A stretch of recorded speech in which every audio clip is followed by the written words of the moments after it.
Welcome to Doodle Healing the Warrior Way podcast, where your life is your masterpiece.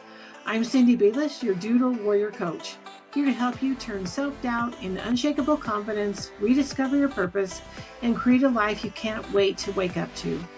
Grab your favorite pen and let's doodle your way to clarity, joy, and freedom, one episode at a time.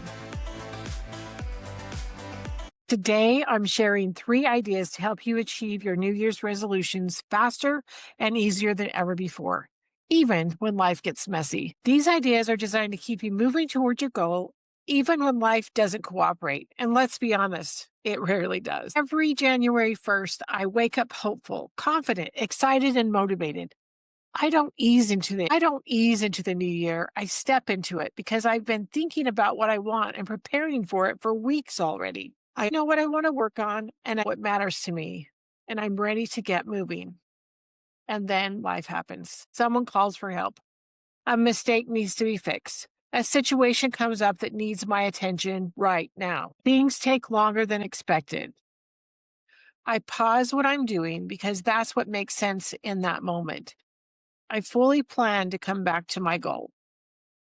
Then I look up and realize that more time has passed than I realized. Sometimes it's days, sometimes it's weeks, sometimes it's even months. And that's the point where I used to decide I was too far behind. And once I decided that, I'd give up. I didn't give up in a dramatic way. I didn't announce it or make a big decision. I just quietly stopped trying and move on to the next thing, while telling myself I'd try again later. For a long time, when life interrupted my goals, I didn't see it as a pause. I saw it as a problem. I noticed that a lot of time had passed, and I'd tell myself I'd already messed it all up. That if I really wanted this, I would have stopped in the first place. This way of thinking takes me back to when I was about 14 and learning to ski. My uncle learned to ski while I was living with their family, and he loved it so much that he decided everyone should learn. So we drove for hours to get to the ski resort. My aunt and uncle had bought 3-day lift tickets and booked motel rooms for 3 nights. I was so excited. It felt like a real adventure. My oldest cousin, 16 at the time, introduced me to the bunny hill. If you've never skied, the bunny hill is the beginner's start. You grab onto these handles that are hooked to a rope, and it pulls you all the way up this slightly sloping hill. And then you get a ski back down so you can learn without getting hurt or interrupting other skiers. It's supposed to be easy. Unfortunately, I was not very good at it. Every time I grabbed the bunny hill lift handle, it would jerk my arms, I'd lose my footing, and I'd land hard on the ground every single time. I was cold, I was embarrassed, and I was covered in snow. My cousin and I spent most of the morning just trying to get me up the hill. Eventually, my cousin decided to try something new. So he taught me how to sidestep up the hill so I could at least ski down a little bit. That still didn't work very well because I couldn't control those skis. He was incredibly patient for a 16-year-old. Eventually, he got me to the top without using the lift handles. But when I went down, I couldn't stop. Snow plowing didn't work for me. I just tumbled down the hill in a big snowball mess.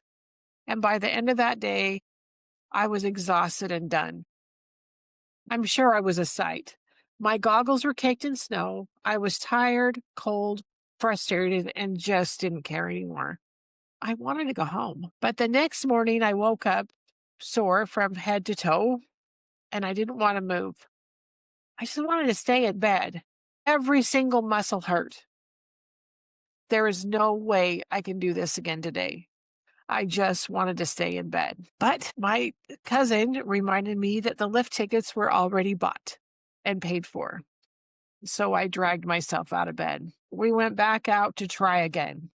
And this time my cousin took me on an easy intermediate slope. I probably shouldn't have been there because I really didn't know how to ski yet, but the chairlift alone felt like progress. I got up the mountain easily. I could sit, I could breathe, I could look at the surroundings instead of bracing myself for the next time I had to grab the handle on the bunny hill rope. I still fell throughout the day. I crashed, I rolled down the mountain, I struggled.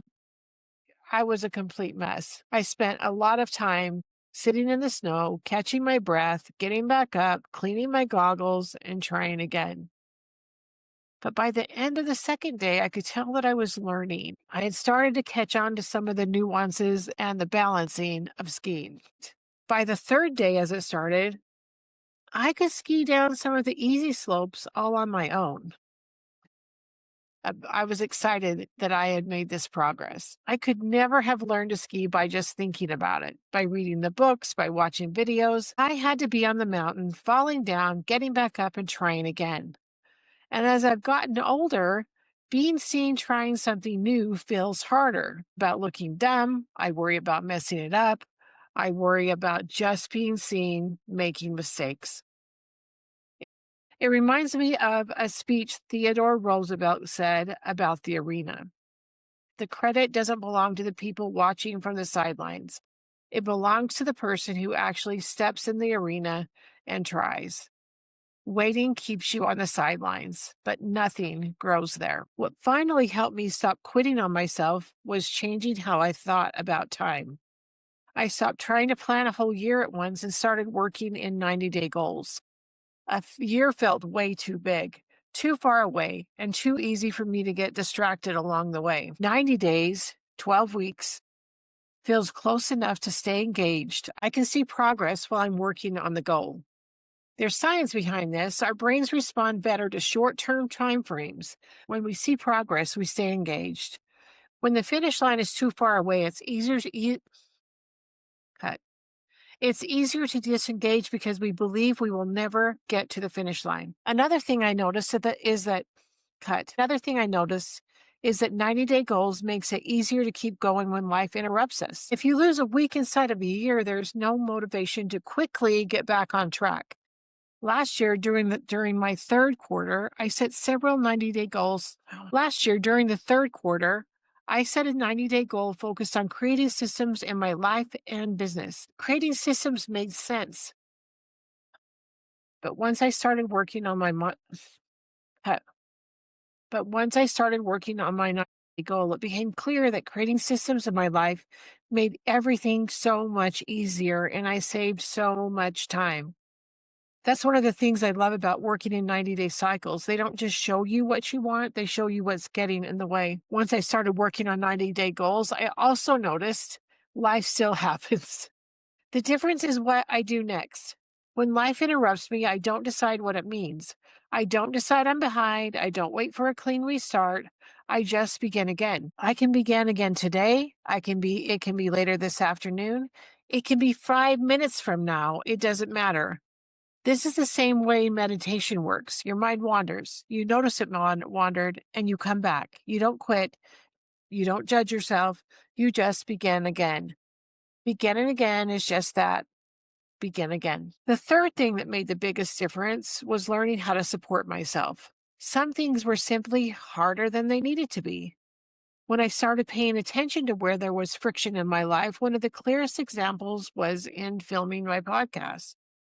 It took me way too long to set up the lighting, to set up my camera and lighting. So I fixed it. I bought and returned so many pieces of equipment until I got it just right. I adjusted until it worked better, and I kept adjusting until it worked the way I wanted it to. And now when I want to film, I walk in, turn on my lights, and start. Systems are so important, they remove the mental load of getting started. When the next step is obvious, it's easier to stay in action when you already have a system. That matters even more when you're carrying more responsibility and more interruptions in your life. Inside the Believe in You 90-day planner, the steps toward your goals are designed to change all that. Here's a bonus tip. When you set up a 90-day goal, write out steps so that you can know what to do. The key is to continue to adjust those steps every single week because you're going to get things done early or have things later. Remember or find new steps that you need to include in your plan. So don't get too tightly set in setting up your 90-day goal plan. 90-day goals give you a clear time frame to work within. Beginning again keeps you moving even when things get messy. And systems make it easier to stay in action. That's how confidence grows. This is your moment. There's more life ahead of you, more joy, more purpose, more growth. Your life and your adventure are not over. Stop waiting to be ready. Need some help creating your goals this year? Book a free call. The link is in the show notes below, and let's get started. Thanks for listening to Doodle Healing the Warrior Way podcast, where your life is your masterpiece. If today's episode inspired you, make sure to subscribe and share it with a friend who needs a little encouragement. Want more? Grab my free Doodle Your Vision Board guide. The link is in the description below. Remember, you are the warrior of your story. Your life, your masterpiece.